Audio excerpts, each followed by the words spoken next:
Okay, children. Today we will discuss the question 16 onward of exercise 7.6. 7.6 के जो बाकी के क्वेश्चंस हैं 16 से आगे के उन क्वेश्चंस को डिस्कस करेंगे.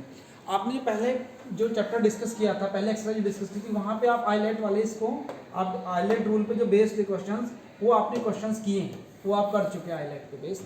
वहीं से आगे इसी में जो एक स्पेशल टाइप के क्वेश्चन है, इसको थोड़ा सा देखेंगे. E raised to power x f x plus f dash x d x equal to e raised to power x f x. ये एक आपका फॉर्मूला है, आपको पीछे भी एक बार स्टार्टिंग में बताया था, तो इसको समझिए. इसमें क्या है कि e raised to the power x f x plus f dash x, यदि आपके पास ऐसा है e raised to power x into function और फिर प्लस में मतलब फंक्शन के साथ उसका डेरिवेटिव बैठा है, फंक्शन के पास में उसका डेरिवेटिव बैठा है, वो अलग बात है कि वो नेगेटिव पॉजिटिव मतलब डेरिवेटिव उसके साथ ही है, तो उसका आंसर आएगा e raised to power x into function. बस ये ध्यान रखना है आपको. देखिए इसमें कैसे करेंगे, जैसे एक मैंने क्वेश्चन लिया e raised to power x sine x plus cos x d x. अब आप सोचिए ई रेस्ट क्वेश्चन का कैसे पता चला. सबसे पहले आप इसको ढूंढेंगे कि e raised to power x है क्या. Yes, e raised to power x है, तो ये वाला इंप्लीमेंटेड हो सकता है. उसमें क्या है, फिर कोई भी एक चीज देखिए, इसका डेरिवेटिव और इसका डेरिवेटिव क्या होता है, साइन एक्स का डेरिवेटिव क्या होता है हमारे पास cos x plus cos x, तो इसके साथ बैठा है ना. यदि हम इधर से देखें कि cos x का डेरिवेटिव क्या होता है माइनस, वो तो है नहीं, तो इसका डेरिवेटिव इधर रखा है, तो फंक्शन कौन सा हुआ, फंक्शन इज sin x. तो e raised to the power x sin x will be the function, मतलब this will be the answer of this question. तो sin x हमारा फंक्शन होगा, इसका डेरिवेटिव इंटीग्रेशन आया e raised to the power x sin x. या फिर और सोचिए एक फर्स्ट सेकंड क्वेश्चन से सोच लीजिए e raised to the power x log x plus 1 upon x dx equals to ये क्या आएगा, इसका डेरिवेटिव क्या होता है 1/x बैठा ना इसके साथ में, तो ये हो गया e raised to the power x log x. ठीक है, एक क्वेश्चन और लीजिए. यदि इसी क्वेश्चन को आप थोड़ा सा, ये तो किया है 1 मार्क्स में क्वेश्चन, यदि आपका क्वेश्चन 1 मार्क्स का आता है तो आप उसको किस तरीके से सॉल्व कर सकते हैं, आसानी से इस तरीके से सॉल्व करेंगे. बट यदि क्वेश्चन आपका 2 मार्क्स 3 मार्क्स या ऐसे 4 मार्क्स में जाता है, तो उसके लिए थोड़ा सा और आपको एक्सप्लेन, फिर आपको लिखना पड़ेगा, फिर आपको एक्सप्लेन देना पड़ेगा कि आपने कैसे किया. तो एक्सप्लेनेशन देने के लिए आप इसको ऐसे सोचिए, e raised to the power x into sin x dx plus e raised to the power x cos x dx. Is it okay. फिर आप सोचिए यहाँ से अब e raised to the power x, इसमें आपको आइलेट रूल में क्या कहता है, e is exponential function, that is the second function, last मतलब सेकंड फंक्शन. अब इससे पहले इनवर्स लॉगरिथम अलजेब्रिक ट्रिग्नोमेट्रिक, तो ट्रिग्नोमेट्रिक फंक्शन को फर्स्ट देना पड़ेगा, इसको फर्स्ट दिया, इसको सेकंड दिया, तो क्या करेंगे sin x e raised to the power x minus integration of first function का डेरिवेटिव, sin x का डेरिवेटिव क्या आएगा cos x और this e raised to the power x dx. और इस वाले को अभी छेड़िए नहीं, इसको एज इट इज ही चलाइए थोड़ी देर तक, ठीक है नहीं. आफ्टर दैट इसको देखिए e raised to the power x sin x minus, ये क्या है minus e raised to the power x cos x, और ये क्या है plus e raised to the power x cos x. ये दोनों सेल्फ एडजस्ट हो जाएंगे, कैंसिल हुए, तो e raised to the power x sin x plus c. This is the answer of this question. तो इस पे बेस्ड क्वेश्चन आपको करने. यदि आपका एक्सप्लेनेशन के लिए पूछता है तो आपको क्वेश्चन देखिए 1 से 2 नंबर से ज़्यादा पूछता है, तो आप इसको ऐसे करेंगे. जो सेकंड टर्म है उसको नहीं करेंगे, आप उसको एज इट इज रखेंगे, क्योंकि वो हमेशा कैंसिल होगी वहाँ से. तो आई थिंक आपको समझ में आया होगा. चलिए एक क्वेश्चन ले लेते हैं इससे आगे. ये क्वेश्चन नंबर 17, क्वेश्चन नंबर 16 तो हो चुका है, दैट वाज द 16 क्वेश्चन. अभी जो हमने किया था वो 16 था, अभी 17 सोचिए. ये वाला क्वेश्चन सोचिए आप, इसमें e raised to the power x upon 1 plus x whole square dx. Okay, you to try to understand the problem. Umesh समझने की कोशिश करो, बाद में राइट डाउन करेंगे. चलिए, तो e raised to the power x, अब आप सोचिए कि किस मेथड से होगा, क्योंकि आपके पास e raised to the power x मिला क्या आपको, है e raised to the power x है ना आपके पास. जब e raised to the power x है आपके पास, तो आपकी प्रायोरिटी बन जाती है कि आगे की जो 2 टर्म हैं उनको आप ब्रेक करें. F x plus f dash x में यू आपको उनको ब्रेक करना है ना, तो आपके पास e raised to the power x है, मत यहाँ से आपको एक ही टर्म नजर आ रही है, आप इसको 2 बनाना है, तो आपको थोड़ा सा माइंड लगाना है, हल्का सा सोचिए. आपको इसकी आइडिया भी क्वेश्चन खुद देगा कि इसको 2 टर्म में कैसे ब्रेक करें. जो नीचे वाली टर्म है वो बताएगी आपको, ये क्या है 1 प्लस एक्स, ऐसे टर्म ऊपर बननी चाहिए थी. आपके पास क्या है x है, तो x में मैंने क्या किया प्लस 1 कर दिया और माइनस 1 कर दिया. क्या कोई प्रॉब्लम आई, e raised to the power x as it is, इधर 1 प्लस किया, इधर माइनस किया, और इसको मैंने एक ब्रैकेट में रखा, और अपॉन नीचे as it is 1 plus x whole square dx. फिर इसके बाद में मैंने क्या किया, इस लाइन को छोड़ दीजिए, इसकी जरूरत नहीं है. अब आप सोचिए e raised to the power x as it is x plus one upon one plus x whole square minus one upon one plus x whole square, ये भी गलत लिखते हैं, this is like this plus x whole square d x, is it okay? ये x plus one this will be adjust this one, so this gives us e raised to power x into 1 upon 1 plus x minus 1 upon 1 plus x whole square, ये आपको यहाँ से terms मिल गई है। अब आप सोचिए इधर कि आप डायरेक्ट सोचेंगे कि इसका जो डेरिवेटिव है 1 अपॉन 1 प्लस एक्स का डेरिवेटिव है 1 minus 1 upon 1 plus x square आएगा। अब वो कैसे आएगा एक बार चेक करके देख ले सकते हैं, मैंने यहाँ पे किए 1 अपॉन एक्स का डेरिवेटिव आप u v मेथड से कर सकते हैं, u upon v 1 plus x whole square, फिर first this will as it is derivative of 1 constant 0 आ जाएगा, minus this will as it is derivative of 1 plus x 1 ही आना है, तो this will be 0 minus 1 upon 1 plus x whole square, तो इसका derivative इधर नहीं रखा, हो गया ना? हो गया, तो इसका आंसर कितना है e raise to power x upon 1 plus 1 upon 1 plus x. चाहे थे तो इसको वैसे भी कर सकते थे, इसको 1 प्लस एक्स को ऊपर ले जाते ऐसे डायरेक्ट डेरिवेटिव करना चाहते तो इसका फिर x raise to power n वाला लगाते ना, तो ये इधर आएगा minus 1 plus x raise to the power कितना आ जाएगा माइनस 1 और इसको दोबारा करेंगे तो 1 ही आएगा, तो कितना आएगा minus 1 plus x raise to the power -2, यानी कि minus 1 upon 1 plus x whole square बन गया ना। तो इसका डायरेक्ट आंसर है, ऐसे भी कर सकते थे। अब आप सोचिए कि यदि ये क्वेश्चन 1 मार्क्स का नहीं है या 2 मार्क्स का भी नहीं है, 2 मार्क्स का यहाँ तक चल जाएगा, मगर इसको 4 मार्क्स में देता तो फिर कैसे करें? फिर आपको वही प्रोसेस करनी पड़ेगी, इसके अंदर मल्टीप्लाई करिए और इसके भी अंदर मल्टीप्लाई करिए, इसको एज इट इज रखिए और इसका फिर फर्स्ट यूवी प्रोडक्ट मेथड से इसका डिफरेंशिएशन इंटीग्रेशन करिए। मतलब मैं ये कहना चाह रहा हूँ, यहाँ से देखिए ये वाली टर्म है ना आपके पास, आपने क्या किया इसके अंदर मल्टीप्लाई कीजिए e raise to power x into 1 upon 1 plus x d x minus e raise to power x upon 1 plus x whole square, is it okay? फिर आप इसको तो टच नहीं करेंगे, इसको सोचेंगे ये second function, this one is the first function 1 upon 1 plus x e raise to power x, फिर minus derivative of 1 upon 1 plus x अभी किया था, कितना है minus 1 upon 1 plus x square, this will as it is e raise to power x dx minus, और ये वाली term as it is रहेगी, इसको तो टच ही नहीं करना है, तो e raise to power x upon 1 plus x whole square, this one will be cancel out क्योंकि this will be minus minus plus और ये है माइनस, तो ये कैंसिल हो जाएगी। आंसर कितना है e raise to power x upon 1 plus x plus c. So this is the simple answer. आपको क्वेश्चन का देखना भी है कितने मार्क्स का क्वेश्चन है, उसी हिसाब से आपको क्वेश्चन को शॉर्ट आउट करना है, ठीक है नहीं? कि आपका कंसेप्ट आपके पास आना चाहिए कि हमें क्वेश्चन को ऐसे क्यों किया, ऐसा आंसर क्यों आया, तो ये भी ज़रूर आपको पता होना चाहिए कि हम किसी भी क्वेश्चन को कर रहे हैं कि ऐसा ही हम क्यों कर रहे हैं, ठीक है ना?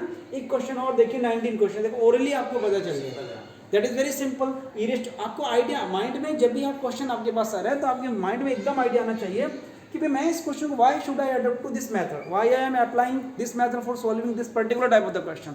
आप किसी भी क्वेश्चन को सॉल्व कर रहे हैं, भाई मैं मेथड को क्यों अप्लाई करूं, तो आपकी जो मेमोरी में है ऑलरेडी, जो आपका डाटा ऑलरेडी सेव, उसमें सोचिए, रिमाइंड करिए उसको कि भाई इसमें क्या दिया है मेरे को, e raise to power x fx plus f dash x, पहले तो e raise to power x होना चाहिए, कुछ दिखा, चलो चमका इधर थोड़ा सा, ठीक है ना, इधर से हमें दिखाई देने लगा साफ साफ, फिर fx और f डैश x होना चाहिए, तो fx ये रहे, इसका डेरिवेटिव आगे रखा तो है, तो सीधा आंसर आ जाएगा e raise to power x into e raise to power x into 1 upon x plus, ये तो आपका सीधा गया। You will complete this question yourself, ये 2 मार्क्स का बनाना है तो आपने आप इसको करेंगे, इसका डायरेक्ट मल्टीप्लिकेशन आप इसको देखिए।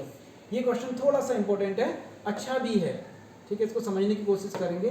देखिए ये x minus 3 upon x minus 1 whole cube e raise to power x, समझ में नहीं आ रहा, आया ना, यहाँ से दिखा ना मेरे को, लगा कि आई कैन डू इट, कि मुझे लगा कि यहाँ से e raise to power x शायद वो फॉर्मूला एडजस्ट हो जाए, उसके लिए 2 टर्म में ब्रेक होना जरूरी था। हाँ लग भी रहा है x अपॉन, नहीं, उसके एक सीधा है तरीका, ब्रेक होने का तरीका ऐसे ब्रेक करना है आपको, जो नीचे वाला टर्म है ना उसको पकड़ना है, नीचे वाला टर्म क्या x माइनस 1, तो ऊपर ऐसी कुछ टर्म होनी चाहिए, मगर ऊपर तो x माइनस 3 है, तो x minus 3 can be written as x minus 1 minus 2 लिख सकते हैं। पांडे जी आप इधर बैठ जाइए थोड़ा सा, x माइनस 1 माइनस 2 लिख सकते हैं, नाउ इट इज विजिबल, ठीक है, x minus 1 minus 2 upon x minus 1 whole cube dx। अब आप क्या करेंगे, x minus 1 upon x minus 1 whole cube separate कर सकते हैं, minus 2 upon x minus 1 whole cube dx। अब आप देखिए एक पे है, इसके दो एक टर्म कैंसिल हो जाएगी, तो 1 upon x minus 1 whole square minus 2 upon x minus 1 whole cube dx, e raise to power x dx आया ना ये।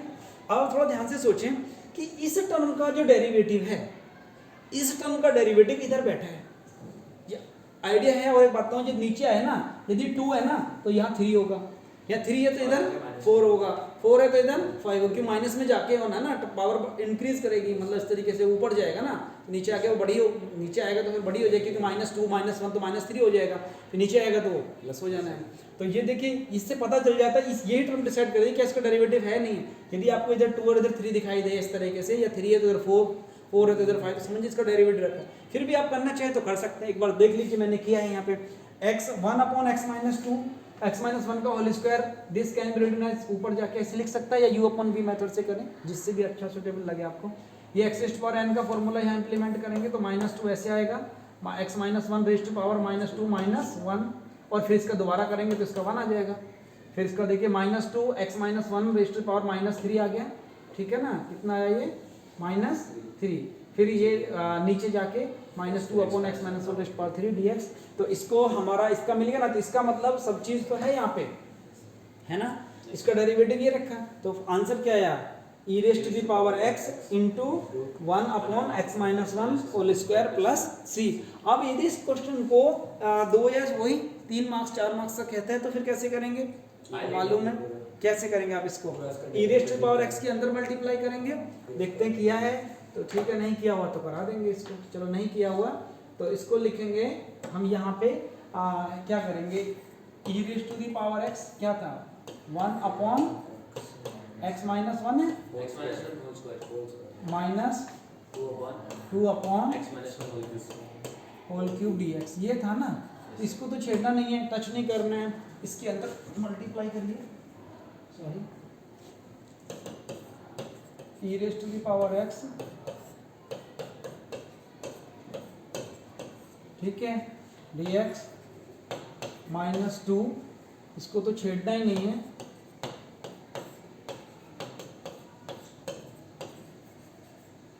आया समझ में। आप इसको करिए, इसको फर्स्ट फंक्शन, एक्सपोनेंशियल को तो सेकेंड ही मानना है, इसको फर्स्ट मानना है, तो first function as it is, second का इंटीग्रेशन माइनस फर्स्ट फंक्शन का डिफरेंशिएशन अभी किया था, -2/1 प्लस x3, और ये as it is dx -2 e⁻x/x-1 cube dx। अब आप सोचेंगे ये कितना हो जाएगा, 1/1 plus x whole square e⁻x minus, this will be 2 into e⁻x/1 plus x3 dx, and this will be 2 e⁻x/x minus, ये क्या था, x-1 था क्या, ये x1 प्लस x कैसे हो गया, दिस इज x-1 है ना, इसको x-1 करो, ये x-1 करो, सब जगह ये गलत लिख दिया, x-1 था, तो ये फिर x-1 क्यों नहीं लिखा, इसको सही करिए, x-1,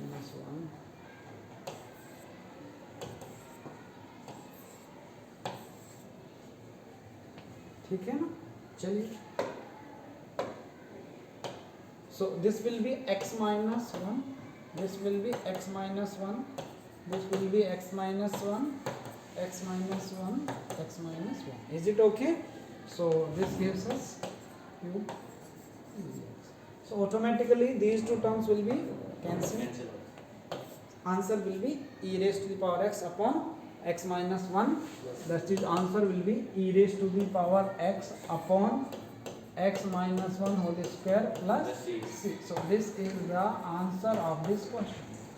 Any doubt to any students? किसी को कोई प्रॉब्लम है तो मेरे विचार से ये क्वेश्चन आपको समझ में आया होगा, और इस पे बेस्ड जितने भी क्वेश्चंस हैं आप सारे क्वेश्चंस कर सकते हैं। एक क्वेश्चन और है जो थोड़ा सा डिफिकल्ट है, ये एग्जाम्पल 22, इस क्वेश्चंस को और देखेंगे, एग्जाम्पल 22 को उसके बाद में हम काम करेंगे। देखिए ये एग्जाम्पल 22, इसको और देखिए,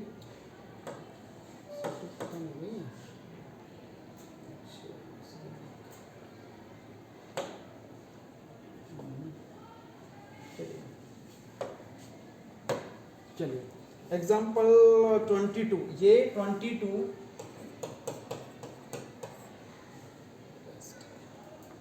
that is the second part. Second part थोड़ा सा कॉम्प्लिकेटेड लग रहा है, बट देखिए बहुत आसान है, आपको समझ में आ जाएगा। दैट इज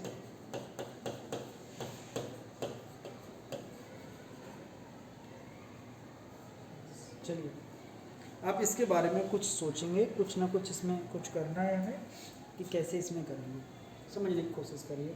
सबसे पहले आपको ये तो दिखा कि e⁻x है, e⁻x होने से हमें पता चला कि फॉर्मूला उसको दो पार्ट में ब्रेक करना है। अभी मैंने बताया था कि आपको जो इसको ब्रेक करना है वो यहाँ से देखना है x+1 होना चाहिए। हाँ, x+1 ना हो के x²+1 है तो पंगा ही पंगा है नहीं, तो कुछ बात नहीं बनती यारी, बनेगी, कोई टेंशन वाली बात नहीं है, ये बन जाएगा। देखिए इसको कैसे बनाइए, इसको आप ऐसे करिए, x² है ना, इसमें आप -1 करिए और इधर +1 करिए और इसको भी +1 ऑलरेडी था ही, कोई प्रॉब्लम। ऐसा करने से इसमें क्या आएगा, x+1² e⁻x dx। ऐसा करने से क्या है, ये एक फॉर्मूला बनेगा ना, क्या बनेगा ये मैं कहना चाह रहा हूँ x² - 1 + 2 बनेगा ना, ये x² - 1 को एक ब्रैकेट में लिख दिया, 1 1 ये आया ये, तो इसको बना हमारा इस तरीके से और ये बना ex dx। और इसको भी मैं चाहूँ तो इसमें कैसे कर सकता हूँ, इसको दो पार्ट में ब्रेक कर सकता हूँ, x² - 1/x+1 2, चलो इसको तो रहने देते हैं, प्लस 2/x+1 2 e⁻x dx। ठीक है, अब इसमें क्या करेंगे, इसमें एक बार जोड़ना x+1 and x-1 over x+1 whole square plus 2 over x+1 whole square. इससे तो डरना ही नहीं है, इस वाले टर्म से तो डरना ही नहीं है, ये तो कभी भी पंगा क्रिएट करेगी ही नहीं, क्योंकि ये इधर वाली, क्योंकि ये वाली टर्म बननी चाहिए। ऊपर पीछे वाले क्वेश्चन में देखा था आपने, यदि ऐसे आए नीचे प्लस आए तो उससे कोई टेंशन की जरूरत नहीं, टेंशन इधर की जरूरत है। तो इस वाली से एक टर्म एडजस्ट नहीं हो जाएगी, तो बचेगा क्या, x-1 x+1। तो इसमें भी कुछ ऐसे ही करना है, थोड़ा सा ध्यान से देखेंगे, तो ये आएगा बच्चा x-1 ओवर x+1 है ना, ठीक है, और plus 2 over x+1 whole square e⁻x dx। अभी भी यहाँ पंगा पड़ रहा है कि अभी तो ये नीचे वाली टर्म आनी चाहिए थी, वो तो है नहीं। अब क्या करें,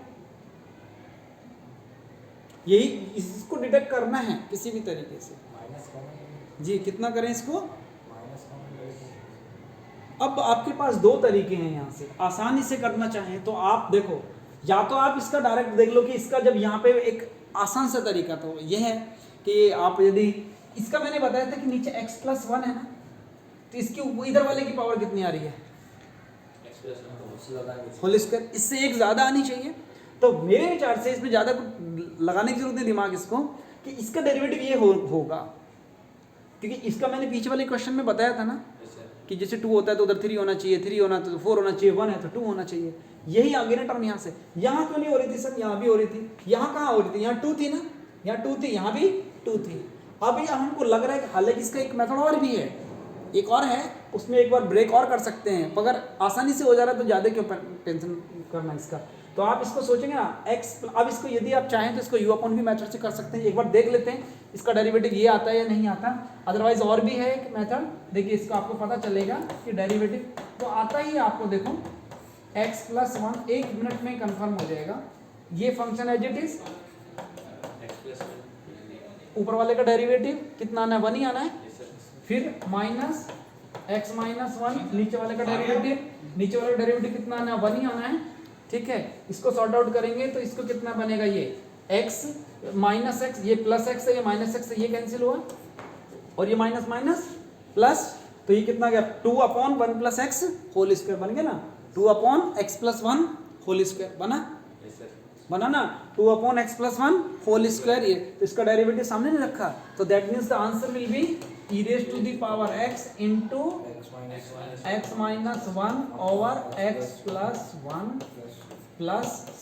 So this one will be the answer of this question. Again the question raised it, if the question is of 4 marks, 3 marks, then what you have to do, आपको यही अंदर e raised power x के इधर multiply करनी है इस वाली term को, जो कांस्टेंट वाली टर्म है उसको नहीं छोड़ना, जो आपके साथ कांस्टेंट उसके साथ ऐड है उसको नहीं टच करना।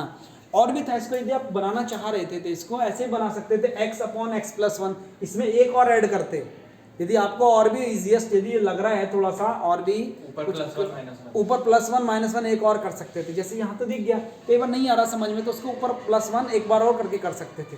तो बाकी जो पार्ट है आप इसको घर पे करिए। अब ये एक्सरसाइज हमारी 7.6 विद एग्जांपल्स हमारी कंप्लीट हो गई है। सो कल जब हम डिस्कस करेंगे कुछ स्पेशल टाइप्स ऑफ इंटीग्रेशन को हम डिस्कस करेंगे, आप उनको थोड़ा सा पढ़ के आइए। 7.7 के लिए वैसे तो शायद हाँ हैं, अच्छे क्वेश्चन हैं, सो पढ़िए। कोई क्वेरीज है तो आप पूछिए। Thank you very much.